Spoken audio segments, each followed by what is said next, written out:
అందరికీ నమస్కారం అండి. ఇక్కడికి మా తిరుని ఆశీర్వదించడానికి వచ్చిన మీడియా మిత్రులందరికీ నా తరపున కృతజ్ఞతలు తెలుపుకుంటున్నాను. తిరు నాకు చాలా స్పెషల్ యాక్చువల్గా. సినిమాలకి నాకు అసలు సంబంధం లేని టైంలో నేను ఫీనిక్స్ అరేనా అనే ఒక చోట్లో ఒక ఈవినింగ్ నేను దావత్ అనే నాటకాన్ని చూసినప్పుడు అతను అందులో చాలా చిన్న పాత్రే. దావత్ని చూసినప్పుడు తిరువీరు ఇతను ఎవరు అని అప్పుడే యూట్యూబ్లో షార్ట్ ఫిల్మ్స్ వస్తుండేవి. షార్ట్ ఫిల్మ్ అందులో ఒక పేరు గుర్తులేదు, తిరుగు నువ్వు కూర్చొని ఏదో రాస్తుంటుంది, చాలా ఇంటెన్స్ షార్ట్ ఫిల్మ్ అది. సో ఆ షార్ట్ ఫిల్మ్ చూసిన తర్వాత ఇతను బాగున్నాడు, అప్పుడు నేను ఇంకా ట్రయల్స్లో ఉన్నాను, సినిమా చేస్తే ఇతన్ని ఖచ్చితంగా అందులో పెడదాము అని అనుకున్నాను. బట్ ఏం కథ రాస్తున్నాను ఇంకా అప్పుడు తెలియదు. పలాస రాస్తున్నప్పుడు ఆ ముగ్గురిని నేను హీరోని అయితే నేను ఎప్పుడు అనుకోలేదు. బట్ పలాస రాస్తున్నప్పుడే 3 క్యారెక్టర్లను నేను అనుకొని రాసింది. ఒకటి తిరు రంగారావు క్యారెక్టర్ని, రెండోది చిన్న షావుకారుగా రఘు గారిని, పెద్ద షావుకారుగా జనార్దన్ గారు అనే నాకు ఆయన చేశారు. వాళ్ళ ముగ్గురిని మాత్రం అనుకునే రాశాను, వీళ్ళు ముగ్గురే సెట్ అవుతారు ఆ సినిమాకని. తర్వాత రక్షిత్ దానికి హీరోగా వచ్చినప్పుడు వాళ్ళిద్దరికీ ఫేషియల్ ఇది కూడా ఉండింది, ఇద్దరు ఒకేలా ఉండడం, కొంచెం అన్నదమ్ములంటే బిలీవబిలిటీ ఉండడంతో అది నాకు కలిసి వచ్చింది. సో పలాస ఆడిషన్ అంటే మామూలుగా నువ్వు చేస్తున్నావు అని చెప్పినప్పుడు తిరుని ఫస్ట్ నమ్మలేదు. సార్ నేను 12 ఏళ్ళుగా తిరుగుతున్నాను, అందరూ ఇలాగే పిలుస్తారు, ఇంత పెద్ద రోల్ అయితే ఎవరు ఇవ్వట్లేదు, తర్వాత అది లేదు ఇది లేదని చెప్తారని చెప్పడం నాకు ఇంకా గుర్తుంది. ఆ 2 రోజుల తర్వాత పిలిచి తిరిగి అడ్వాన్స్ ఇచ్చాము. తిరు నాకు ఎందుకు స్పెషల్ అంటే పలాస సినిమా అనేది చాలా కష్టాలతో చాలా స్ట్రగుల్స్తో చేసిన సినిమా. అంటే సో మెనీ థింగ్స్, ఇప్పుడు ఎవరిని నవ్వులాటగా ఉండతే అని ఇప్పుడు చాలా కష్టపడి, అంటే ఆల్మోస్ట్ డిప్రెషన్లోకి వెళ్ళిపోయాం అందరం. అలాంటి పొజిషన్లో కూడా తిరు దాన్ని అర్థం చేసుకొని తిరు వాళ్ళ అంటే పలాసలో ఒక చాలా ఇంపార్టెంట్ సీక్వెన్స్ ఒకటి ఉంటుంది. రఘు కుంచే గారిని రంగారావు, అదే చిన్న షావుకారిని రంగారావు ఎలక్షన్లో టికెట్ కావాలని అడిగే సీన్ ఉంటుంది. ఆ సీన్ తీసేది చాలా టఫ్, ఆ ఇల్లు దొరకడం, ఆ రోజు షూటింగు అంతా చాలా టఫ్. బట్ ఆ రోజు తిరు వచ్చి ఆ సీన్ చేశాడు.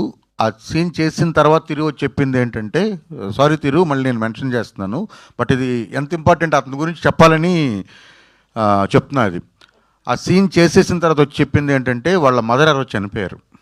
ఆ సీన్ అది తిరుగు అప్పుడు తెలిసిన తర్వాత కూడా షూటింగ్ డిస్టర్బ్ అవ్వకూడదు, ఆ సీన్ మళ్ళీ చేయలేము, ఆ లొకేషన్ దొరకదు, ఆ కష్టాలని అతను తెలుసు కాబట్టి దాన్ని అసలు ఎక్స్ప్రెస్ చేయకుండా ఆ సీన్ చేసేసిన తర్వాత అతను నా దగ్గర పర్మిషన్ తీసుకొని ఎగ్జాక్ట్గా 3 రోజుల్లో మళ్ళీ వెనక్కి వచ్చేసాడు. హైదరాబాద్ వచ్చి ఆ కార్యక్రమం అంతా చూసుకొని వెనక్కి వచ్చేసాడు. ఆ తర్వాత సినిమా అంతా కూడాను అంటే తిరిగి తర్వాత నాకు తెలిసింది ఏంటంటే విపరీతమైన అటాచ్మెంట్ వాళ్ళ అమ్మతో. కానీ అదంతా ఎక్కడా చూపించుకోకుండా ఆ సినిమా చేసి ఇచ్చాడు. ఎందుకంటే ఆ రోజు తిరు ఏమాత్రం అటు ఇటు చేస్తున్నా ఆ సినిమా పూర్తయ్యేది కాదు. సో అందుకని నాకు తిరు అంటే ఒక గ్రాటిట్యూడ్ ఉంటుంది ఎప్పుడును. అలాంటి తిరు నాకున్న ఒకే ఒక కంప్లైంట్ ఏంటంటే, రెగ్యులర్గా పాపం అతను సినిమాలు రావట్లేదని. అంటే దానికి 1000 కారణాలు ఉండొచ్చు. తెలుగు సినిమా ఎకో సిస్టమ్ అంతా డిఫరెంట్గా ఉంటుంది, మనకు తెలిసిందే. సో ఈ సినిమా రిలీజ్ అవుతుంది సార్, ఇలా ప్రీ రిలీజ్ ఈవెంట్ అని మొన్న ఫోన్ చేశాడు. ఈరోజు షూటింగ్ ఉండింది నాకు, ఈరోజు రేపు 2 రోజులు షూటింగ్ ఉంది, నేను రాలేనబ్బా అన్నాను. ఈరోజంట మన ముఖ్యమంత్రి గారికి ఏదో ఈవెంట్ అవుతుందని షూటింగ్స్ అన్నీ క్యాన్సిల్ అయ్యాయి. నేను సాయంత్రం ఫోన్ చేశాను. ఫోన్ చేస్తే, సార్ ఇది ఇప్పుడు చెప్తున్నారు మీరు, ఫోటోలు వేయట్లేదు, మేము ఫోటోలన్నీ ప్రింట్ అయిపోయాయని చెప్పాడు. మీ ఫోటో రాదు సార్ అన్నాడు. నేను డబ్బులు లేకుండా మన సినిమా తీసాం 20 రోజులు పలాసలో, ఫోటోలు లేకపోతే ఏముంది, వస్తానని చెప్పి వచ్చాను. సో తిరిగి నాకు అంత ఇష్టం. రెండోది దీనికి రావడానికి కారణం ఏంటంటే, సేమ్ అడిగాను ఎవరెవరు వస్తున్నారు తిరు అంటే, ఈ పేర్లని చెప్పాడు. వీళ్ళందరికీ ఇందాక ఎవరు మెన్షన్ చేశారు, మీరు మెన్షన్ చేసినట్టున్నారు. ఎస్, ఆయన మెన్షన్ చేసినట్టు, దుష్యంత్ గారు మెన్షన్ చేసినట్టు, ఫస్ట్ సినిమా కష్టాలు అందరికీ తెలుసు, ఇక్కడ ఉన్న వాళ్ళందరికీ కూడాను. అట్ ద సేమ్ టైం వీళ్ళంతా కూడా ఎవరు కూడాను మెయిన్ స్ట్రీమ్ కమర్షియల్ సినిమా అంటే కారులోంచి హీరో దిగ్గానే భూమి బద్దలైపోయే షాట్లు పెట్టిన వాళ్ళు ఎవరు లేరు ఇందులో. అందరూ కూడా ఎర్తీ సినిమాలు చేసి, ఫస్ట్ సినిమా, తర్వాత సినిమా అంటే మా చేతుల్లో ఉండదు, అది వేరే విషయం. Okay, first cinema. So first cinema అంతా దాంతోనే మొదలుపెట్టి, అంటే కల్చరు రూటెడ్ సినిమాలు చేసిన వాళ్ళు వీళ్ళందరికీ కూడా తెలుసు. ఎందుకంటే మేము ఒక సినిమాని ప్రమోట్ చేయడానికి ఇప్పుడున్న పరిస్థితుల్లో ఒక హీరోనో అంటే నిన్న సాయంత్రం వరకు మనతో సరదాగా మాట్లాడి హాయిగా ఎప్పుడు పిలిచినా వస్తాను బ్రదర్ అన్నోళ్ళు ఆ రోజు సడన్గా ఫోన్ ఎత్తరు, లేదంటే వాళ్ళ ఇంట్లో ఎవరికి ఒంట్లో పోవదు, ఇలాంటివన్నీ ఉంటాయి. అయితే ఈ వేదిక ద్వారా నేను ఒకటి చెప్పాలనుకుంటున్నాను. ఇక మీదట సినిమా ఫంక్షన్స్ చేస్తే this is the best way. మీరు తెలుసో తెలియకో చేశారు కానీ ఇది బాగుంది. డైరెక్టర్లను పిలుచుకుంటే డైరెక్టర్గా నొప్పి తెలుసు కాబట్టి డైరెక్టర్లు అందరూ వస్తారు. కనీసం 10 మందిని పిలిస్తే 5 వస్తారు. యాక్టర్లను లేకపోతే ఇంకో సెలబ్రిటీలను పిలవడం అనేది లాస్ట్ మినిట్ దాకా మనకు తెలియదు వాళ్ళు వస్తారో లేదని. అదొకటి. వీళ్ళందరినీ ఇక్కడ చూడడం సంతోషం. వీళ్ళందరికీ కూడా ప్రతి ఒక్కరికి ఇక్కడ కూర్చున్న ముందు వరుసలో కూర్చున్న అందరు డైరెక్టర్లకు కూడా ఫస్ట్ సినిమాలో ఉండే నొప్పులన్నీ తెలుసు కాబట్టి దుష్యంత్ గారు చెప్పినట్టు అందరు కూడా ఒక సినిమా కొత్త సినిమా వస్తుంది, కొత్త కాన్సెప్ట్తో వస్తుంది, కొత్త వాళ్ళతో వస్తుంది, కొత్త ప్రొడ్యూసరు, నేటివ్ సినిమా అని వస్తున్నప్పుడు దానికి ఖచ్చితంగా ఎందుకంటే మా ఫస్ట్ సినిమాలు మాకు గుర్తొస్తాయి. అందుకని మేమంతా ఇక్కడికి వచ్చామని అనుకుంటున్నాను. రెండవది, ఈ సినిమా డైరెక్టర్ గారు కానీ ప్రొడ్యూసర్స్ కానీ చాలా హ్యాపీగా చెప్తున్నాను నేను. ఈ సినిమా 100% బ్లాక్ బస్టర్. ఇక్కడ నుండి 100% బ్లాక్ బస్టర్. ఎందుకంటే ప్రేక్షకులు కంప్లీట్గా మారిపోయారు. అది మొన్న నాకు మట్కాతో నాకు తెలిసి వచ్చింది. సో ఇంకా అలాంటివన్నీ చేయకూడదు. ప్రేక్షకులకి ఏం కావాలి అవే ఇవ్వాలన్నది నాకు అర్థమైంది కాబట్టి మళ్ళీ రూట్స్లోకే వెళ్ళాలి. ఎందుకంటే రూట్స్ చేయగలిగిన వాళ్ళు చాలా తక్కువ మంది ఉన్నారు. రెండోది, ఈ వేదిక మూలంగా నేను ఈ డైరెక్టర్లందరికీ ఒక చిన్న రిక్వెస్ట్ పెడదాం అనుకుంటున్నాను. ఎందుకంటే మనకి మిగతా ఇండస్ట్రీలు చూసినప్పుడు అంటే సేమ్ భావజాలం ఉన్నవాళ్ళు, ఈ భావసారూపిత ఉన్న డైరెక్టర్లు లేకపోతే ఇలాంటి నేటివ్ కథలు, కొత్త కథలు చెప్దాం అనుకున్న వాళ్ళంతా కూడాను మిగతా ఇండస్ట్రీస్లో వాళ్ళంతా ఒక ఎకో సిస్టంలో పనిచేస్తున్నారు. Something like that.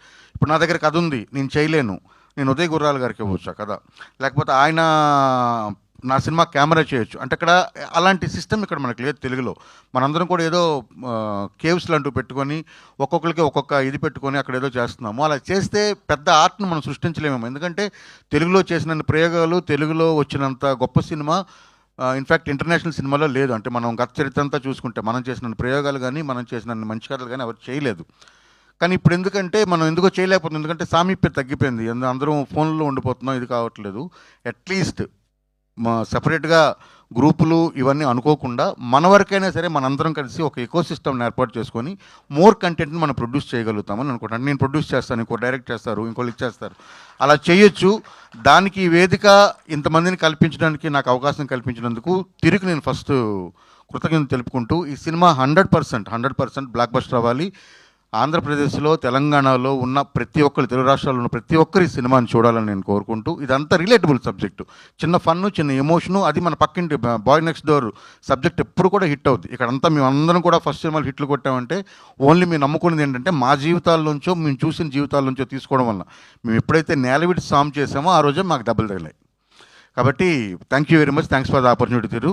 All the best. Thank you. లేదు సార్, పర్ఫెక్ట్గా మాట్లాడారు. Thank you so much. And Sunny garu will speak now.